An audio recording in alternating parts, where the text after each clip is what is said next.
کا ظہور کسی بھی وقت ہونے والا ہے۔ پاکستان اور بھارت میں قرب قیامت کی نشانیاں واضح ہو گئیں۔ حضرت عیسیٰ علیہ السلام کے نزول کا مقام سامنے آ گیا۔ روح کو جھنجھوڑنے والی ویڈیو۔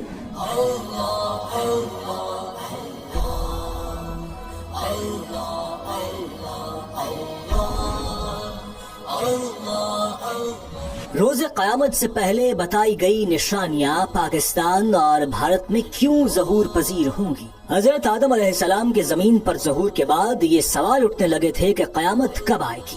ہر پیغمبر نے اپنی امت کو بتایا کہ جب اللہ کے آخری نبی صلی اللہ علیہ وآلہ وسلم اس دنیا میں تشریف لائیں گے تو ان کے وصال کے بعد وحی کا سلسلہ ختم ہو جائے گا اور قیامت کی نشانیاں واضح ہونا شروع ہو جائیں گی۔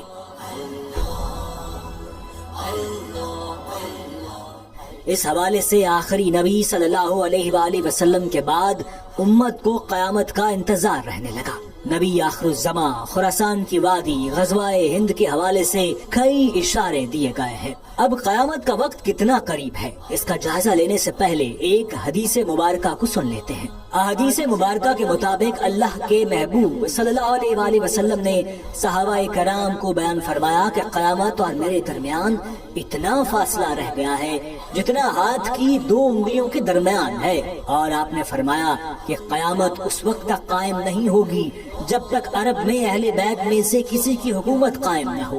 اس کا نام میرے نام کی طرح محمد اور اس کے والد کا نام میرے والد کی طرح عبداللہ یعنی محمد بن عبداللہ ہوگا، اور احادیث کے مطابق وہ حضرت فاطمہ کی نسل میں سے ہوں گے۔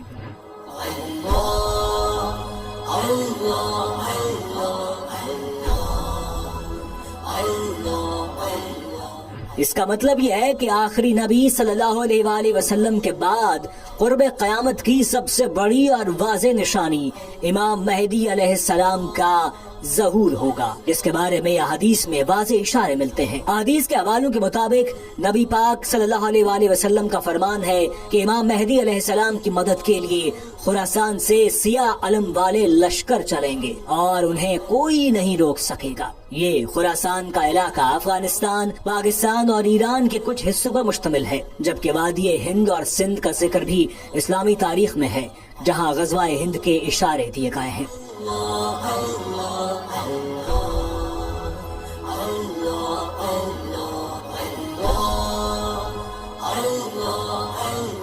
اب اسلامی محققین کہتے ہیں کہ امام مہدی علیہ السلام کی آمد سے پہلے کی بڑی نشانیاں پوری ہو چکی ہیں، جیسا کہ بدوؤں کے بارے بتایا گیا ہے کہ وہ وقت ہوگا جب عرب بدو اونچی اونچی عمارتوں کا مقابلہ کریں گے، صحراؤں میں سبزہ اگنے لگے گا۔ اسلامی محققین کہتے ہیں کہ ان نشانیوں کے بعد عرب سرزمین پر حکمران خاندان میں خلافت کا سخت جھگڑا پیدا ہوگا، اس سرزمین پر سخت حالات خراب ہوں گے۔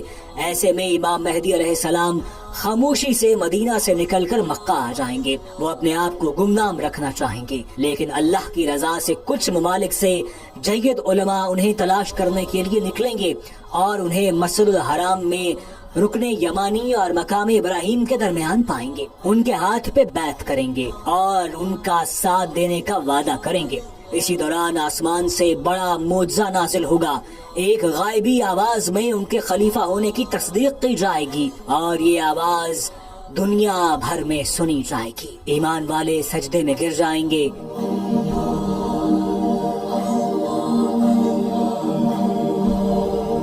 ایک حدیث سے ثابت ہوتا ہے کہ حضرت امام مہدی علیہ السلام کی مدد کے لیے مشرق سے فوجیں آئیں گی جو مہدی علیہ السلام کی حکومت کو مستحکم کریں گی۔ حدیث مبارکہ میں خراسان کا لفظ آتا ہے۔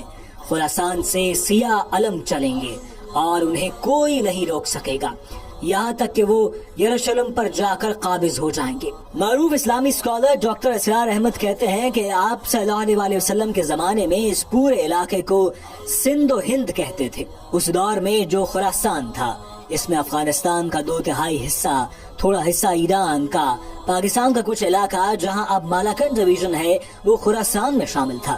احادیث کی روشنی میں دنیا بھر کے جید سکالرز کا ماننا ہے کہ امام مہدی علیہ السلام کی مدد کے لیے سب سے بڑی اسلامی فورس افغانستان، ایران، پاکستان اور ہندوستان کے علاقوں سے تیار ہوگی۔ اس پورے خطے میں خلافت کی طرز پر نظام قائم ہوگا۔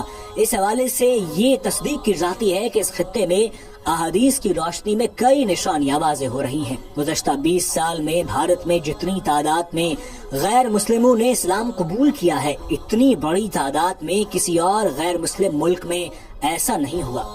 حدیث پاک سے روایت ہے کہ حضور صلی اللہ علیہ وآلہ وسلم نے فرمایا کہ میری امت کے 2 گروہوں کو اللہ تعالیٰ دوزخ کے عذاب سے بچائے گا۔ ان میں سے ایک ہندوستان میں جہاد کرے گا اور دوسرا حضرت عیسیٰ علیہ السلام کے ساتھ ہوگا۔ اسلامی اسکالرز کا کہنا ہے کہ امام مہدی علیہ السلام کے ظہور کے 8 سال بعد دجال نکلے گا۔ اللہ پاک نے دجال کو بہت سی طاقتیں دے رکھی ہوں گی۔ اسی دوران حضرت عیسیٰ علیہ السلام کا ظہور ہوگا۔ اسلامی اسکالرز کی تحقیق کے مطابق حضرت عیسیٰ علیہ السلام کا ظہور دمشق کی مسجد میں ہوگا، عین اس وقت جب امام مہدی علیہ السلام کی امامت میں فجر کی نماز کی اقامت ہونے لگے گی۔ جامع مسجد دمشق کے مشرقی مینار پر حضرت عیسیٰ علیہ السلام نزول فرمائیں گے۔ حضرت عیسیٰ علیہ السلام اپنی دونوں ہتھیلیاں فرشتوں کے پروں پر رکھے ہوئے ہوں گے اور مینار پر اتریں گے۔ ان کی تشریف آوری پر امام مہدی علیہ السلام جو مصلی پر جا چکے ہوں گے پیچھے ہٹ جائیں گے اور ان سے امامت کی درخواست کریں گے، مگر آپ علیہ السلام امام مہدی کو حکم فرمائیں گے کہ نماز پڑھائیں، کیونکہ اس نماز کی اقامت آپ کے لیے ہوئی ہے۔ احادیث مبارکہ کے مطابق آپ صلی اللہ علیہ وآلہ وسلم نے فرمایا کہ حضرت عیسیٰ علیہ السلام نازل ہو کر صلیب کو توڑ دیں گے، خنزیر کو قتل کریں گے، جزیہ موقوف کر دیں گے اور تمام لوگوں کو اسلام کی دعوت دیں گے۔ اسی دوران ہر طرف فتنہ دجال برپا ہوگا۔ اکثر لوگ اس کی طرف رجوع کر رہے ہوں گے، وہ بھیس بدل کر لوگوں کو دھوکہ دے گا۔ فتنہ دجال ایمان والوں کے لیے ایک بڑا امتحان ثابت ہوگا، نیک لوگ اس کے دھوکے میں نہیں آئیں گے۔ اس کے بعد حضرت عیسیٰ علیہ السلام دجال کے خلاف جنگ لڑیں گے، اس کا پیچھا کریں گے اور انہیں اسرائیل کے زیر تسلط علاقہ جہاں آج کل بین الاقوامی ہوائی اڈہ ہے وہاں قتل کر دیں گے۔ یہودیوں کو بدترین شکست ہو جائے گی۔ اس کے بعد پوری دنیا میں اسلام کا غلبہ ہو جائے گا، جس کی خوشخبری پہلے پیغمبروں نے بھی دے رکھی تھی۔ دنیا کی تاریخ میں اسلام پہلی بار زمین کے کونے کونے میں رائج ہوگا۔